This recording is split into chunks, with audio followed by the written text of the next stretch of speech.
Olá, boa tarde, boa noite, bom dia também. Eu não sei que hora que você está nos vendo. Eu sou o professor Neri e estou aqui com a professora Idalina. Olá, tudo bem? Nós estamos aqui na Rádio Carmelo em busca das razões de nossa fé.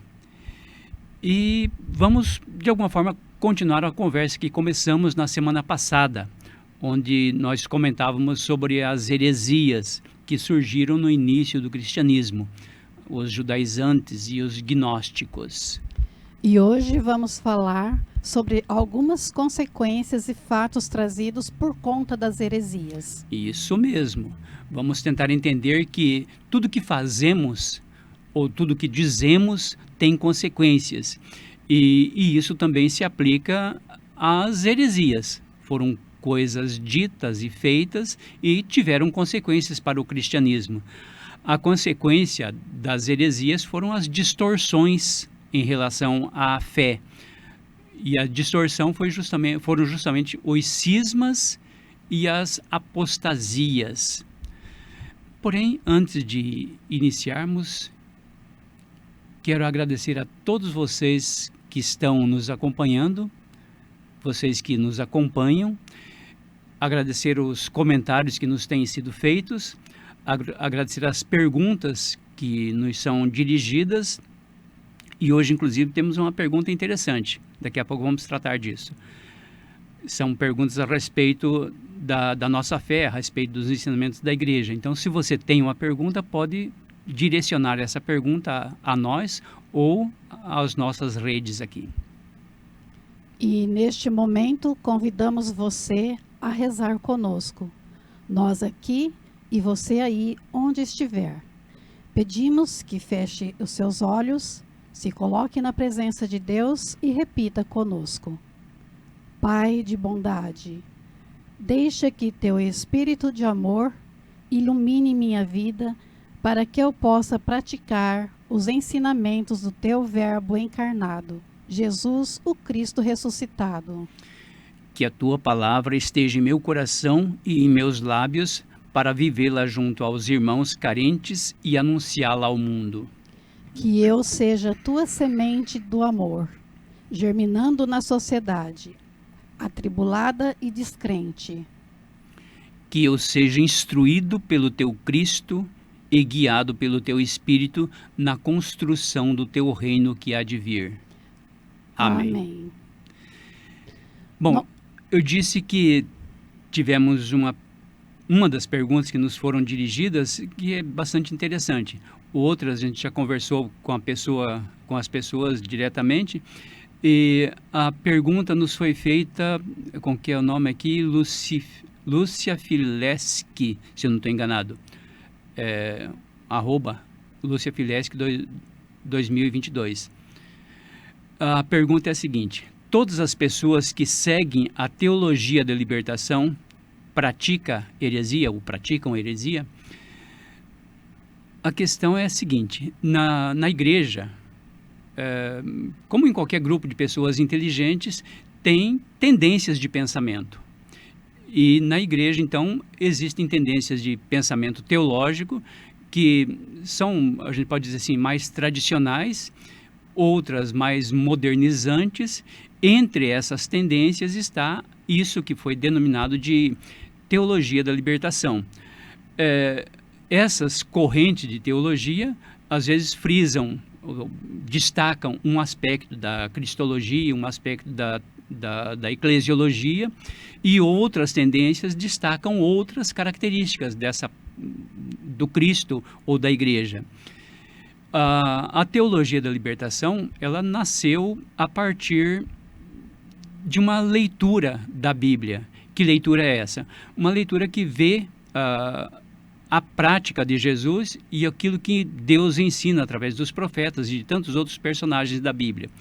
Ela nasceu também a partir da tradição da igreja, vendo que vários papas ao longo da história, vários bispos ao longo da história, vários teólogos ao longo da história disseram sobre Jesus, sobre a igreja. E então a teologia da libertação tem uma postura bem específica. na forma como ela olha para Jesus e para a igreja. E que forma é essa? É a forma de ver Jesus que se compadece do sofredor.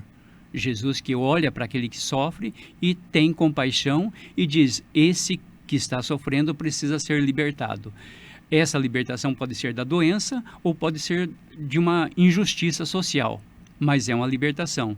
Daí a denominação de teologia da libertação. A gente pode buscar uma origem histórica para a teologia da libertação, seria, claro, a Bíblia e a tradição. Mas se nós olharmos especificamente para o que os teólogos da libertação disseram, eles se fundamentam na doutrina social da igreja, que se desenvolveu principalmente com a encíclica Rerum Novarum de Leão XIII.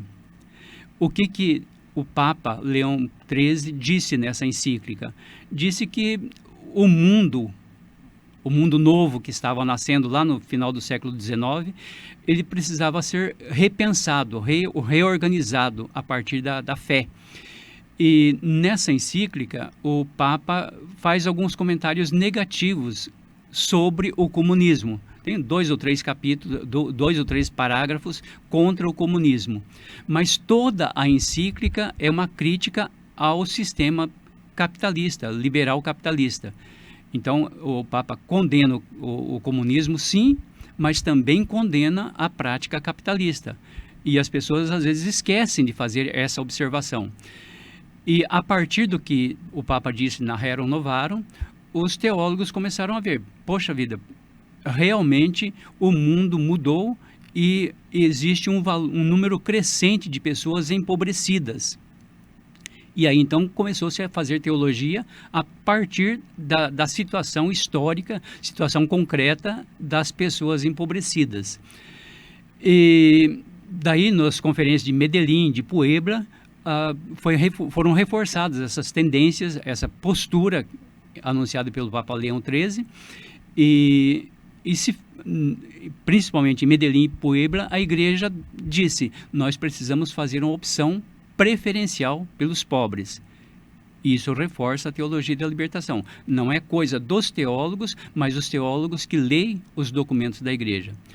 E João Paulo II, Papa João Paulo II, hoje Santo João Paulo II, disse que, numa carta enviada aos bispos do Brasil, a CNBB, ele disse o seguinte, eu vou ler aqui para que a gente não tenha dúvida: estamos convencidos, nós e os senhores são os bispos do Brasil, estamos convencidos, nós e os senhores, de que a teologia da libertação é não só oportuna, mas útil e necessária. Ela deve constituir uma nova etapa, em estreita conexão com as anteriores, daquela reflexão teológica iniciada com a tradição apostólica, continuada com os grandes padres e doutores da Igreja, com o magistério ordinário e extraordinário, e na época mais recente, com o rico patrimônio da doutrina social da Igreja, expressa em documentos que vão da Rerum Novarum a Laborem Exercens. Isso disse João Paulo II em 1996, numa carta dirigida à CNBB.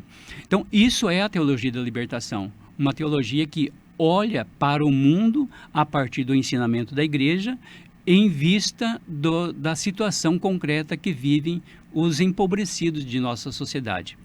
Outras tendências teológicas têm posturas diferentes. O importante nisto tudo é que nós olhemos para a teologia, olhemos para a igreja, pensando em dar as mãos, uns completando aquilo que falta aos outros. Então não é herege este ou aquele por usar ou seguir esta ou aquela tendência teológica, mas é herege aquele que usa uma corrente de teologia para falar mal do Papa, para falar mal do padre, para falar mal do bispo, para combater esse e aquele e gerar divisões. Aí sim é heresia, mas não o fato de ser esta ou aquela tendência teológica. Bom, vamos fazer um breve instante de comercialzinho aqui para nós vermos algo importante que temos aqui na nossa na nossa Rádio Carmelo.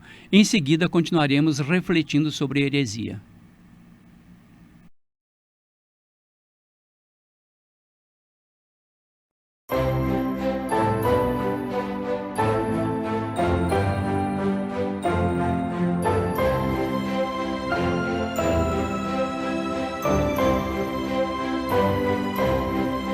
O Senhor vai acendendo luzes quando vamos precisando delas. O Senhor vai acendendo luzes quando vamos precisando delas.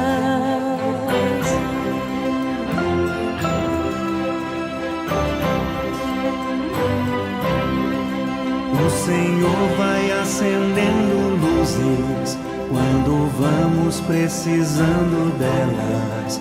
O Senhor vai acendendo luzes quando vamos precisando delas.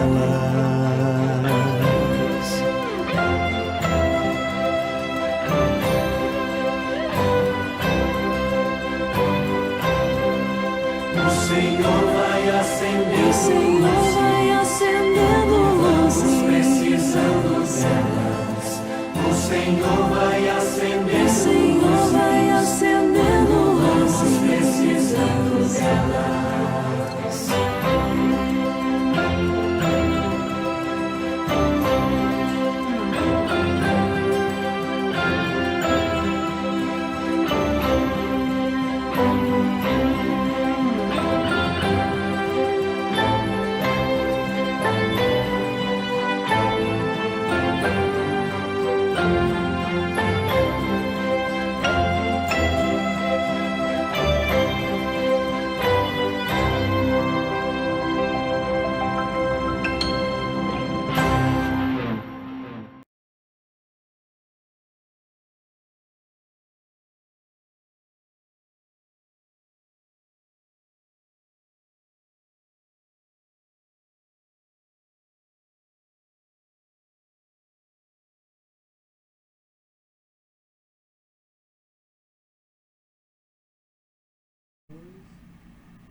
Retornamos agora, continuando com a nossa conversa sobre as heresias, continuando a nossa conversa da semana passada.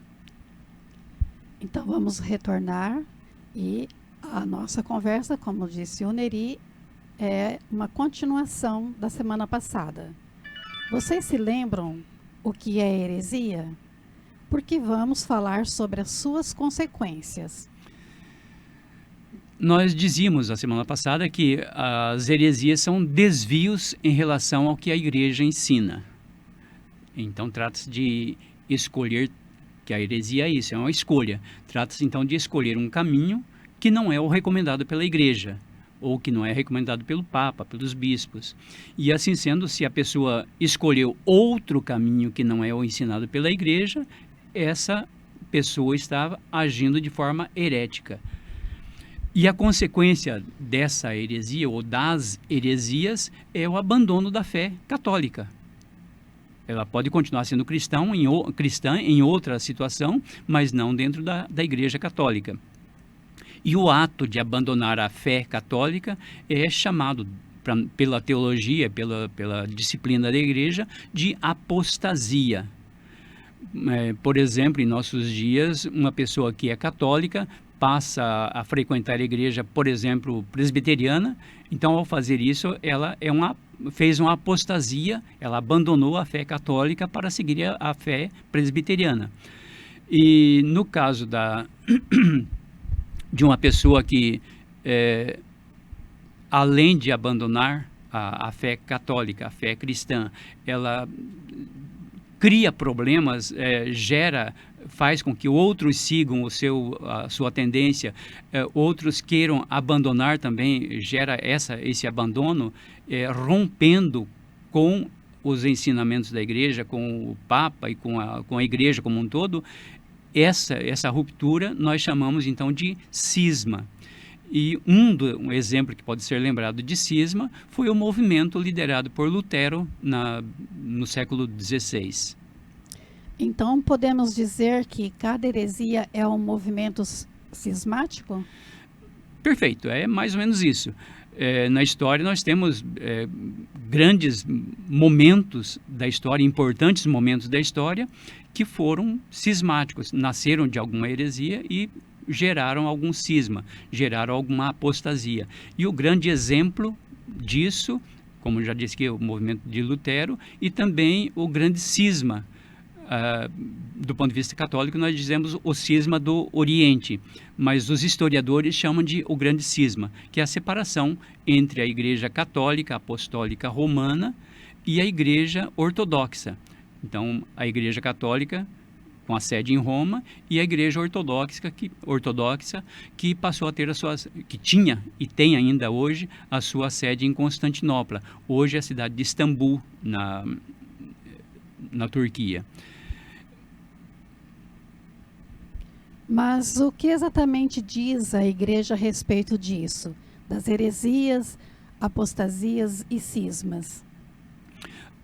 Essa resposta a gente pode procurar lá no Catecismo da Igreja Católica. O catecismo que nós estamos acostumados a estudar para aprofundar a nossa fé. Lembrando então que o catecismo é a síntese dos principais elementos de nossa fé católica, as principais orientações para o mundo católico.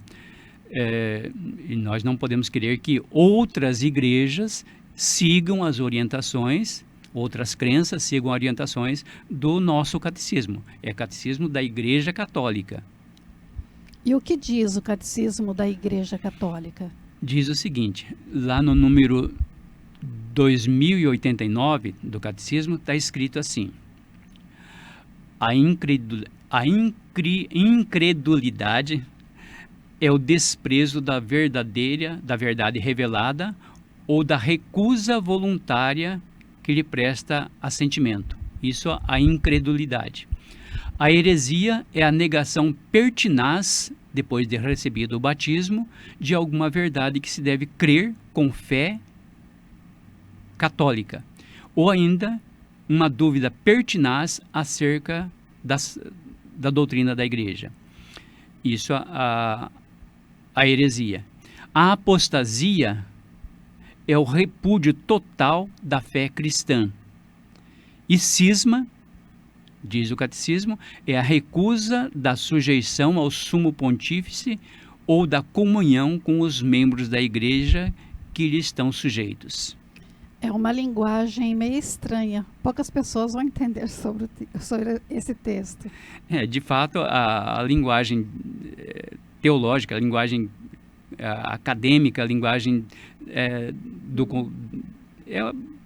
a linguagem padrão.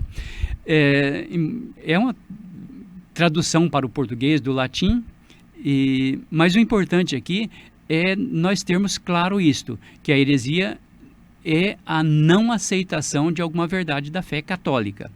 A heresia do ponto de vista católico. E aí, ao não aceitar a afirmação das verdades da fé, a pessoa, ou algum grupo de pessoas, esse movimento todo, começa a se encaminhar para a apostasia, que consiste no completo afastamento dos ensinamentos da igreja. Então, a heresia é uma oposição da verdade da fé católica. E a apostasia seria uma renúncia da fé? Popularmente, a gente diz que a apostasia consiste na negação da fé. É apóstata, então negou a fé. E ao negar, de alguma forma, a pessoa, o movimento está fazendo oposição. Quando eu nego algo, eu me oponho àquele algo que eu neguei. E isso de negar a fé tem algo a ver com o batismo? Sim, porque o ponto de partida é o batismo. Tem tudo a ver, então. É um processo meio lógico. A pessoa é batizada, dedica-se a praticar os ensinamentos daquela crença, no caso da crença católica, da fé católica, que é uma nova religião. E note que estamos falando principalmente nos primeiros tempos do cristianismo, tempos que eram difíceis, tempo dos apóstolos, ou logo depois, eram tempos muito difíceis. E nesse contexto a pessoa encontrava algum ponto, porque a fé católica ainda não estava completamente definida, esclarecida. Então aparecia lá algum ponto da fé que precisava de mais esclarecimento. E claro, se precisa de mais esclarecimento, é porque tinha dúvidas. Um exemplo dessa dúvida inicial era a questão chamada de Theotokos. Veja que palavrão, Theotokos. Ou seja, Maria foi ou não mãe de Deus? Nossa Senhora, para nós hoje é claro, nós dizemos Nossa Senhora Mãe de Deus, pronto, tá? Mas para chegar a isso houve um processo. E uma pessoa cristã, lá naqueles primeiros tempos, se perguntava isso. Uns diziam, claro, diziam que não, Maria foi mãe de um membro, de uma criança comum, de um rapaz que cresceu de uma forma comum e que por acaso assumiu uma função divina. Outros diziam, não, Maria, ao dar à luz àquela criança, ela se tornou mãe do menino Jesus e do Filho de Deus. Então, isso foi a grande questão do Theotokos. Maria é ou não mãe de Deus? E os bispos daquela época se reuniram para discutir essa questão. É ou não mãe de Deus? A definição foi de que sim, Maria é mãe de Deus. Consequentemente, se é mãe de Jesus de Nazaré, é mãe também de Deus, o Cristo encarnado. Certo. Isso que você disse é uma heresia. Não aceitar Maria como mãe de Deus. E a apostasia, onde entra? A apostasia, então, é a renúncia, ao afastamento de algum elemento da fé. Leva a dúvida, então, leva à incerteza. E a incerteza, as pessoas procuram o que é mais fácil de compreender, de viver. Naqueles primeiros séculos da igreja, as dificuldades eram muito grandes, havia muita perseguição, muitos desafios, não se tinha muita clareza de quase nada. E o que era necessário? Que as pessoas que aceitavam o batismo, que elas vivessem esse batismo na forma de caridade, partilha, solidariedade, respeito. E isso era visto como, pelas outras pessoas que não eram cristãs, era visto como um problema. Como pode esse povo fazer isso? E por isso os cristãos eram perseguidos. Para evitar a perseguição, algumas pessoas diziam, eu deixo de ser católico, eu deixo de ser cristão. Isso, então, é uma apostasia. Será que dá para explicar melhor isso em nossos dias? Dá para explicar melhor. A gente pode pensar que isso também acontece nos dias atuais. Veja só, uma pessoa nos convida para orar, rezar, louvar a Deus e cantar os louvores de Deus, e a pessoa segue. Vamos lá, vamos fazer os louvores. Mas na medida que alguém diz que esse louvor a Deus, esse canto de agradecimento a Deus, deve se expressar, deve se manifestar, deve se materializar no ambiente de trabalho, na solidariedade, na luta pela construção de um mundo mais humano, mais justo, da divisão de bens. Na medida que alguém diz, vamos orar, mas não se encarna na mesma luta pela partilha, pelo bem-estar de todas as pessoas, a pessoa começa a dizer, bom, isso não me é muito interessante.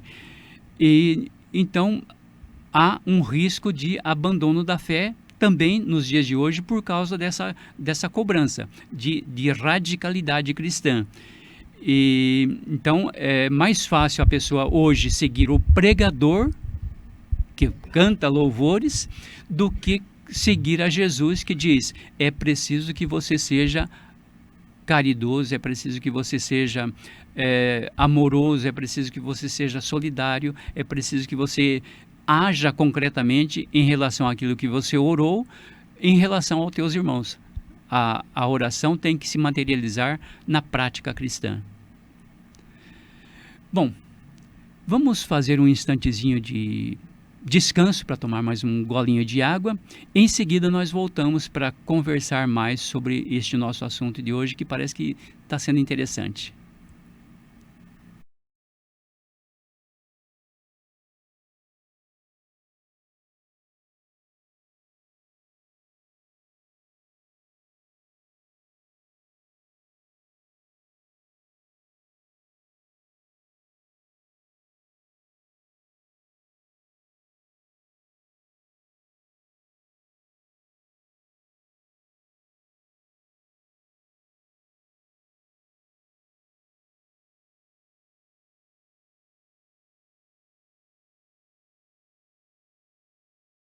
Você pode chegar onde ninguém chegou.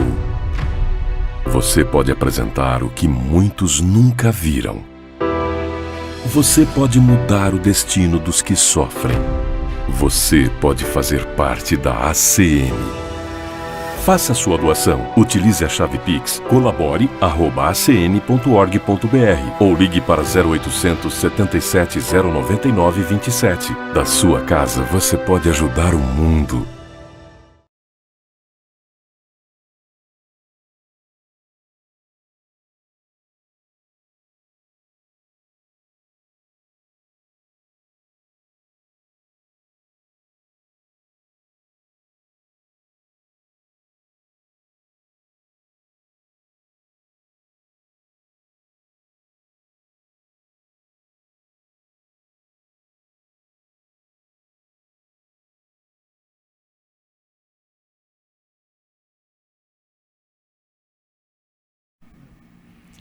Estamos de volta para continuar nossa conversa de hoje.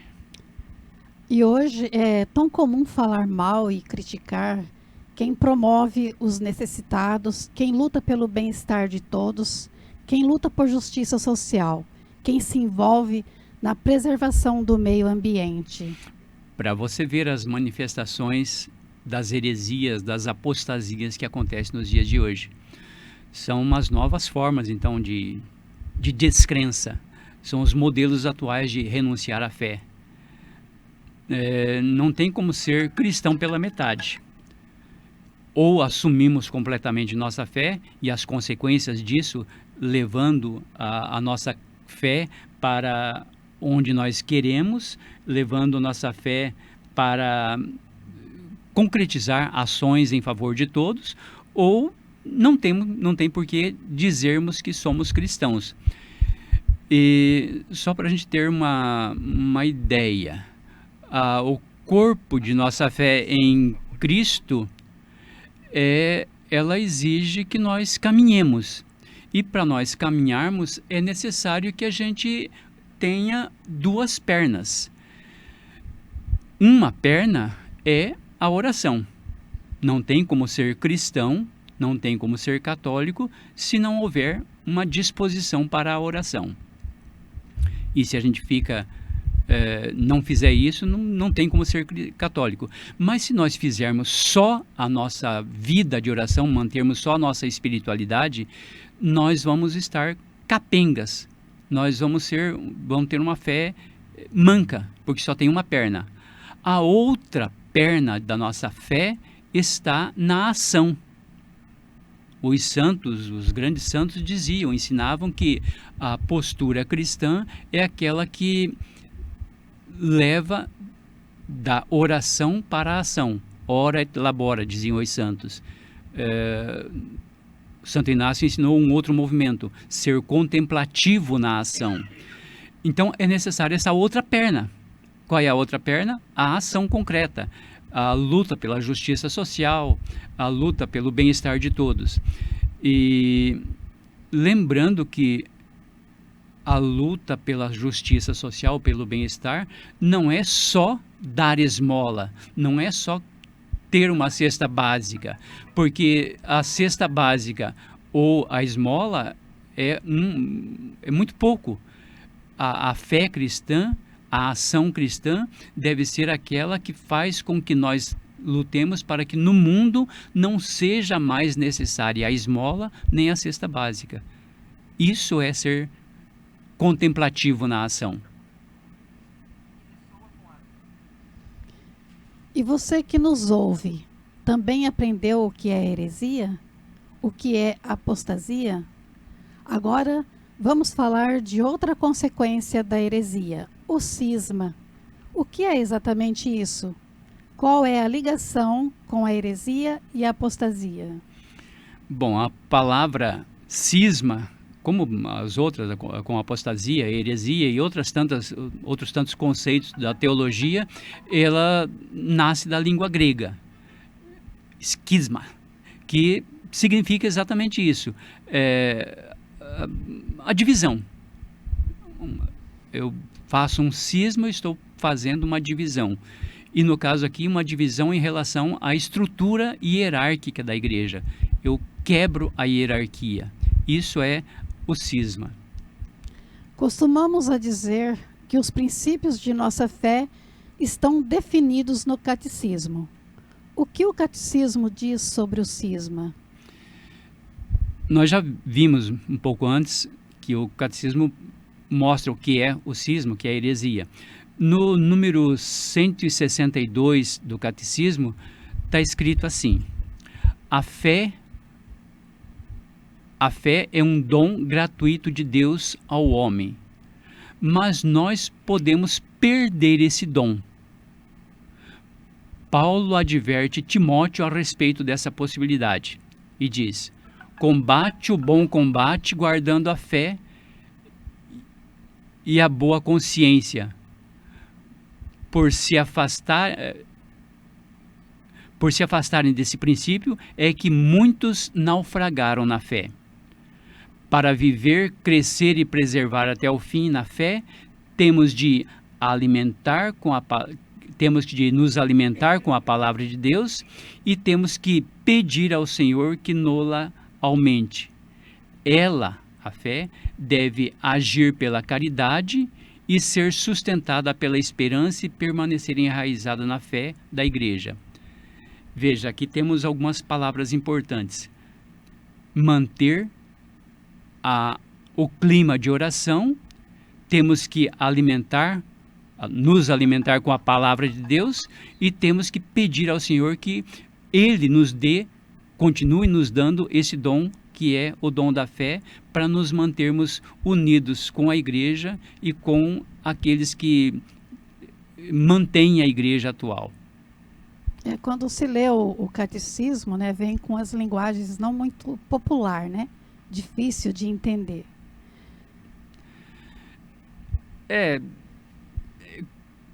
Sempre é assim.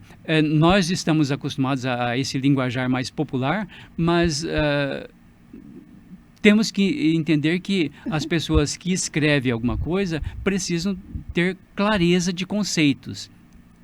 E essa clareza aparece, então, nos documentos da igreja. A igreja não cria a teologia. A igreja não inventa a teologia. O ponto de partida para a teologia, para a igreja, para que a igreja diga o que ela diz, é a palavra de Deus.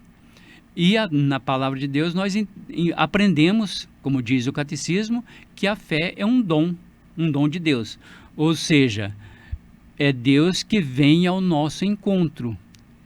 Mas nós podemos renunciar, permanecer nesse encontro de Deus, nesse encontro com Deus. Nós podemos, sendo diferente do que disse Paulo para Timóteo, não fazer o bom combate. Lá para Timóteo, Paulo diz, combate o bom combate, guardando a fé e a boa consciência, por se afastarem desse princípio, muitos naufragaram na fé.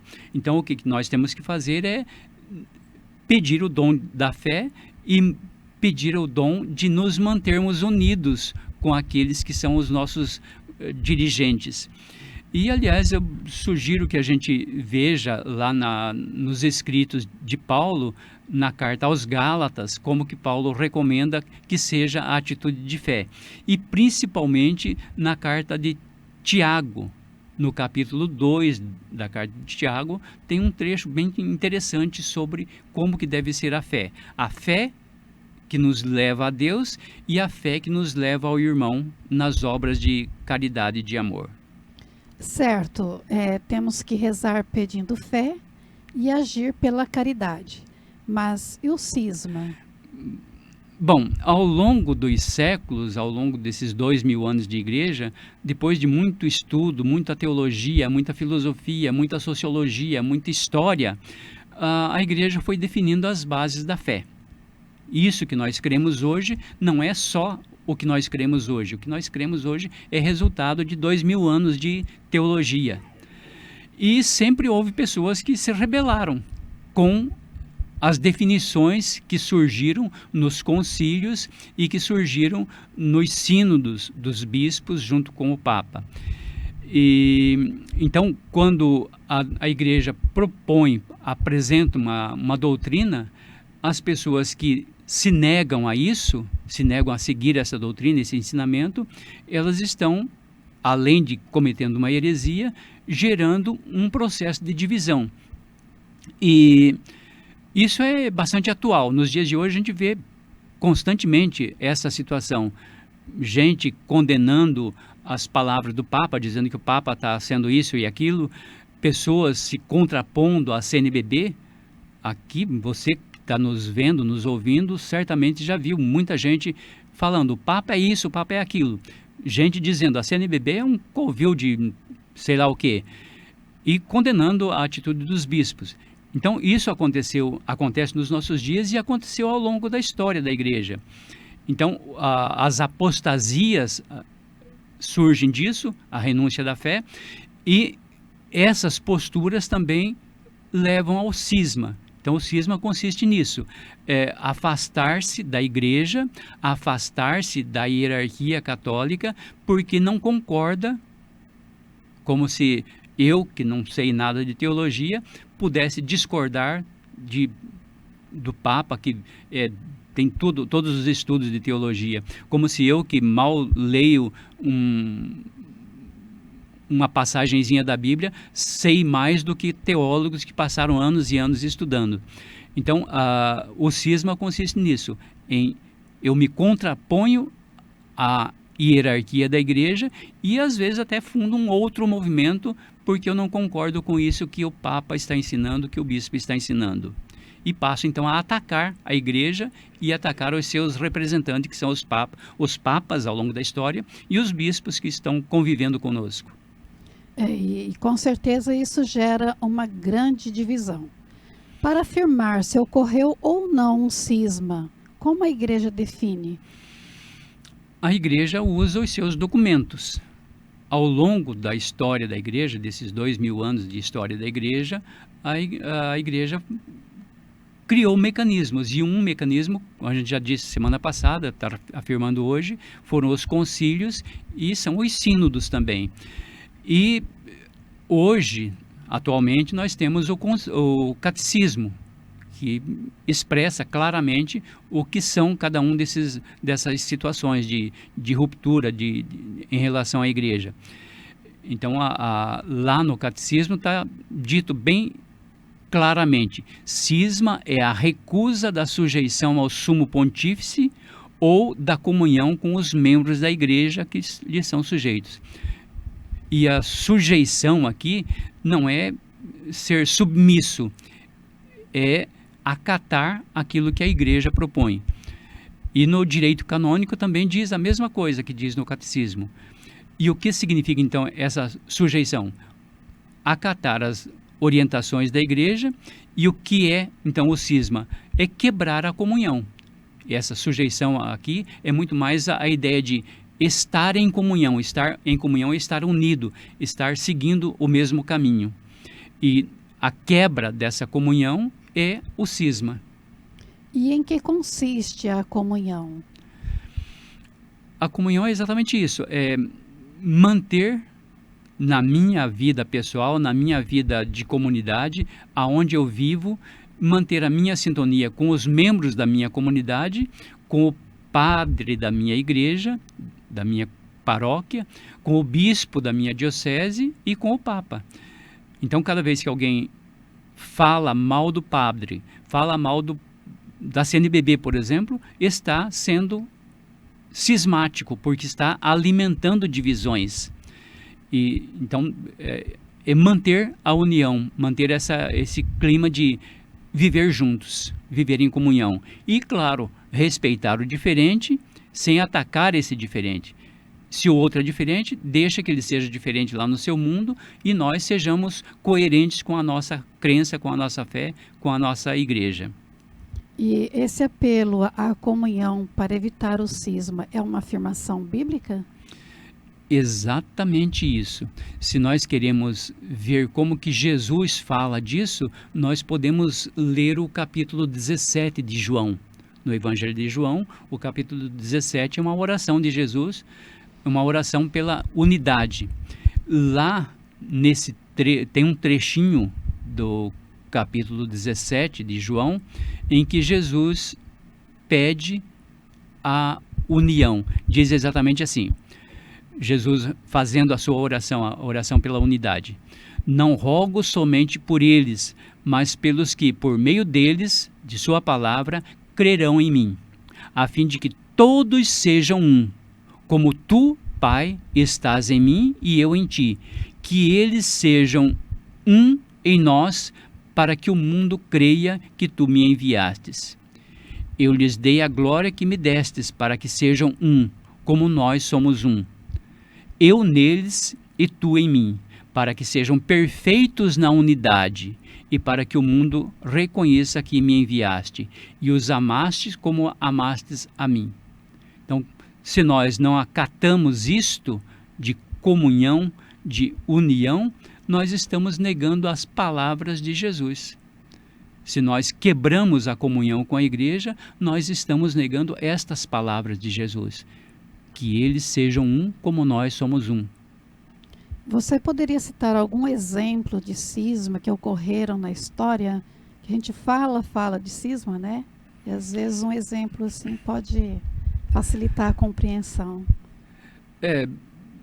Talvez futuramente a gente volte a conversar mostrando outras heresias além daquelas que nós já comentamos. Mas uma delas foi o nestorianismo. Foi um grande cisma lá no início da igreja, no tempo apostólico ainda. Depois, no século XI, aquilo que a gente já comentou no início, o grande cisma, ou o grande cisma do Oriente.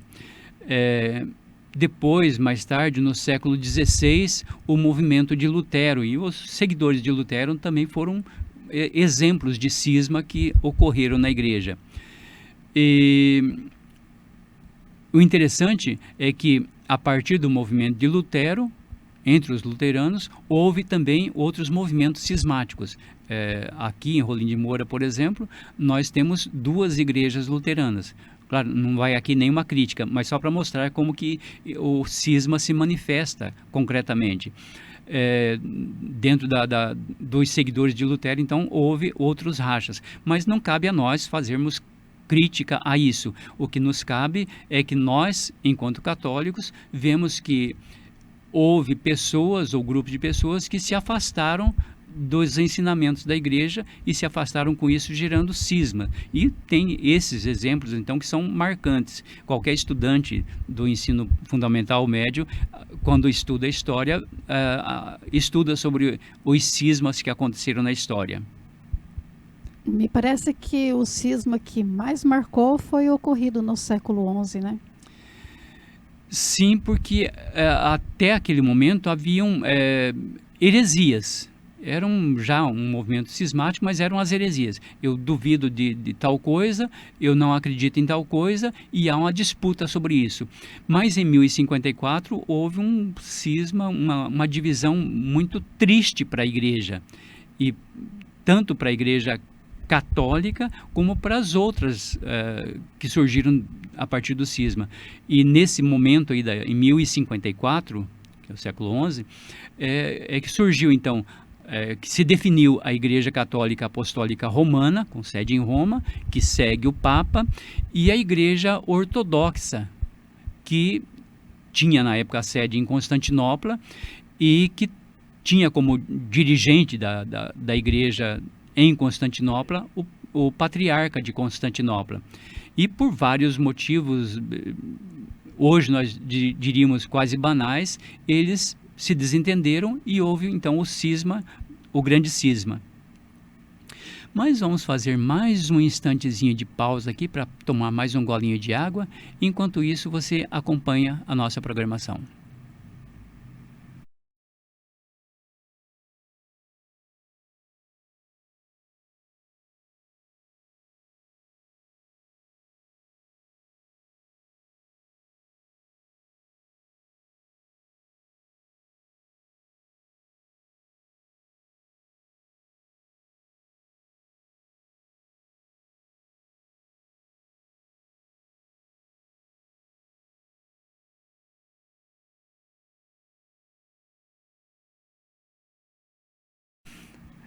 Vamos continuar então a entender o cisma. Além dos fatores políticos, também houve discórdia teológica. Como que foi isso, Neri?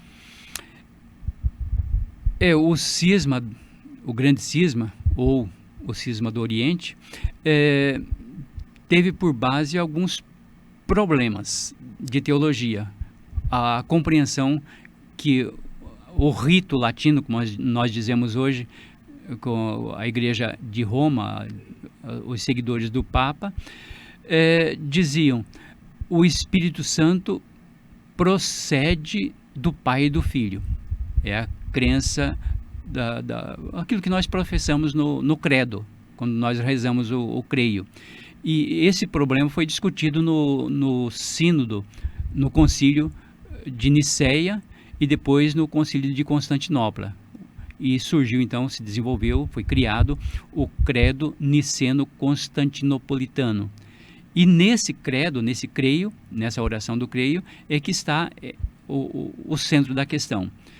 Para os latinos, então, afirma-se no creio no Espírito Santo, que procede do Pai e do Filho. Os ortodoxos diziam: o Espírito Santo procede do Pai e não do Filho. Quer dizer, a oração deles é: creio no Espírito Santo, que procede do Pai. E a indagação então é essa: o Espírito Santo procede do Pai ou procede do Pai e do Filho? A visão teológica que nós temos no mundo católico apostólico romano é que procede do Pai e do Filho. Não tem como Deus ser Deus pela metade. Então o Pai, o Filho e o Espírito Santo são igualmente Deus, porque são simultaneamente Deus, sem um ser dependente do outro. Mas, além disso, houve a questão da hierarquia mesmo. Qual dos dois era realmente o sucessor de Pedro? O Papa dizia que era ele o sucessor de Pedro. O patriarca em Constantinopla também dizia ser ele o sucessor de Pedro. Na verdade, hoje, olhando para um mundo ecumênico, nós podemos dizer: os dois têm uma linha sucessória dos primeiros bispos. Para nós, católicos apostólicos romanos, é claro, é o Papa o sucessor de Pedro.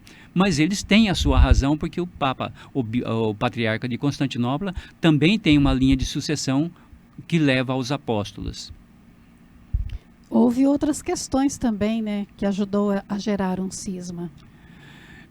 Exatamente, essa questão da autoridade papal, e juntou-se a isso a ligação que esses dirigentes da igreja da época, o Papa e o Patriarca, passaram a ter com os monarcas, com os reis da época. O Patriarca se ligou ao rei lá da região, e esse rei começou a, claro, querer ganhar espaço político às custas do Patriarca. Em Roma também o Papa começou a ter afiliações com alguns monarcas na Itália, principalmente, na Europa como um todo, e isso gerou problemas também. Então, lá no mundo oriental, o patriarca se aliou a alguns monarcas. No mundo ocidental, principalmente na época do feudalismo, o Papa também teve problemas com os monarcas. Então, esse é o pano de fundo que está no grande cisma, ou no cisma do Oriente. Questões teológicas e a interferência dos monarcas, dos reis, na vida da igreja. E essas interferências acirraram a rivalidade entre os dois, o patriarca e o Papa, e foram o pano de fundo para o cisma. Então, o cisma ocorreu por questões teológicas, interferências políticas, disputa pelo poder de governo da igreja. Isso lá no grande cisma, no século XI. E o movimento protestante também foi assim? Pois é, o movimento protestante aconteceu mais ou menos 500 anos depois. O grande cisma foi em 1054, o movimento de Lutero, inicialmente por Lutero, em 1517. Nesse contexto da Idade Média, 1500, nesse contexto todo da Idade Média, havia vários problemas dentro da igreja. E o Lutero, como ele era um monge da igreja, um estudioso, ele começou a dizer, nós temos esses problemas. E aparentemente não lhe era dado muito crédito. E chegou o momento que o Martinho Lutero fez o quê? Escreveu lá nos cadernos dele os vários problemas que ele percebia na igreja e levou esses escritos dele e colou na porta da igreja lá da cidade onde ele vivia, na Alemanha. São as chamadas 95 teses de Lutero. E nessas teses, então, ele dizia quais eram os problemas que ele via dentro da igreja. Ele inicialmente não queria romper com a igreja, ele queria que a igreja se atualizasse, melhorasse. E desse movimento de Lutero, então, é que surge o movimento protestante, porque ele estava protestando contra os problemas que havia na igreja. E além disso, a partir e como consequência disso, né, das teses de Lutero, ele foi acompanhado, foi seguido pelos reis, pelos príncipes da Alemanha. E a partir da não aceitação das teses de Lutero, porque é compreensível, se alguém diz, você está errado, e você que eu vejo que está errado não reconhece teu erro, é claro que nós vamos entrar em discussão. E isso aconteceu com Lutero e o Papa da época, e tanto que chegou um momento de ruptura definitiva. E aí então surge o movimento luterano como nós entendemos hoje, a Igreja Luterana como nós entendemos hoje, a partir desse cisma provocado pelas teses de Lutero, que não foram compreendidas ou não foram aceitas na época. Ele então provocou um cisma na história, né? E como terminou essa história? Terminou com essa ruptura, mais uma triste ruptura. Lutero, então, quando ele expõe as suas teses, ele foi chamado, o Papa pediu para ele se retratar, para mudar de opinião, ele não quis, e, claro, quando os príncipes da Alemanha então perceberam esse atrito, se aproveitaram disso para conseguir a independência de algumas regiões que hoje é a Alemanha e que na época pertenciam aos estados pontifícios. E com isso, então, os príncipes apoiaram Lutero, e com isso Lutero ganhou mais força e mais seguidores, mas pelo seu lado a igreja viu que alguns pontos daquilo que Lutero estava propondo precisava ser revisto realmente. Então algumas questões propostas por Lutero foram de fato sanadas a partir da exposição do problema.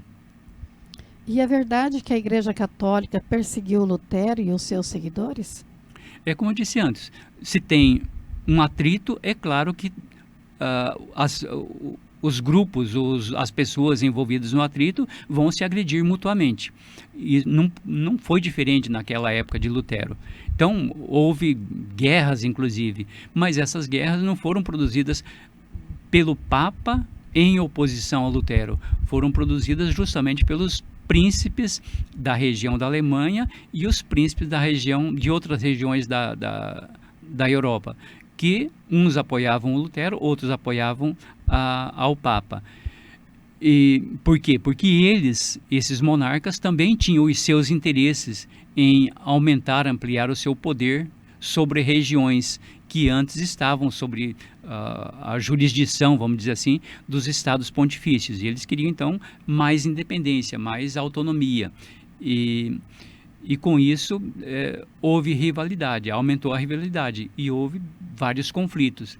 Mas não que a igreja tenha perseguido Lutero, mas a consequência desses atos foi levada ao extremo, não só dentro da igreja, mas principalmente fora da igreja. Mas graças ao movimento de Lutero, a igreja começou, veja só, a investir na formação do clero, porque até aquele momento, muitas pessoas que queriam ser padre eram, vamos dizer assim, catadas de qualquer jeito e eram ordenadas e pronto. A partir da constatação proposta por Lutero, a igreja começou a formar melhor os seus padres. A ideia que nós temos hoje, o centro de formação de padres, que nós chamamos de seminário, nasceu graças à intervenção, ao apelo de Lutero. A igreja começou a rever a sua postura em relação ao poder, em relação aos príncipes e aos reis. Aconteceu o Concílio de Trento, que inovou muita coisa na igreja, e de modo bem particular a igreja começou a rever a sua postura em relação à missão, à sua ação missionária. E nesse contexto do Concílio de Trento, foi muito importante também a ação dos padres da Companhia de Jesus, que ajudaram o Papa a estudar a história da igreja, estudar os dogmas da igreja, estudar aquilo que a igreja havia proposto. Então a Companhia de Jesus ajudou a igreja a se renovar naquele momento, contestar algumas coisas. Nós dizemos hoje que o Concílio de Trento teve vários problemas, mas houve também várias inovações. E nos dias de hoje, ainda existe heresia na igreja? Pois é.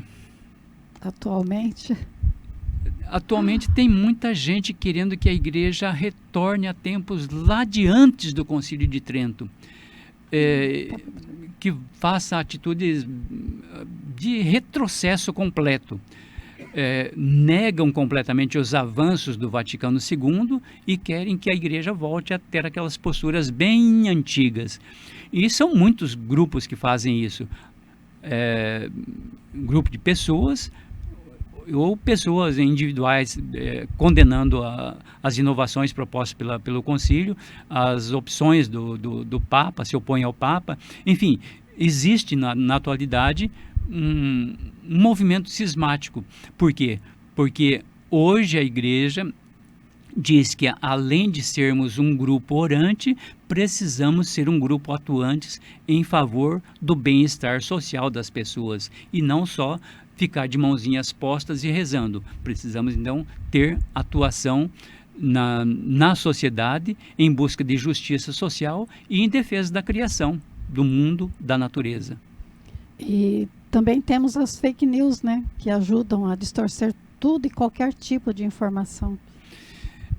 Exatamente. Os movimentos cismáticos de hoje, eles estão fundamentados principalmente nas más informações, nas falsas informações que surgem por aí.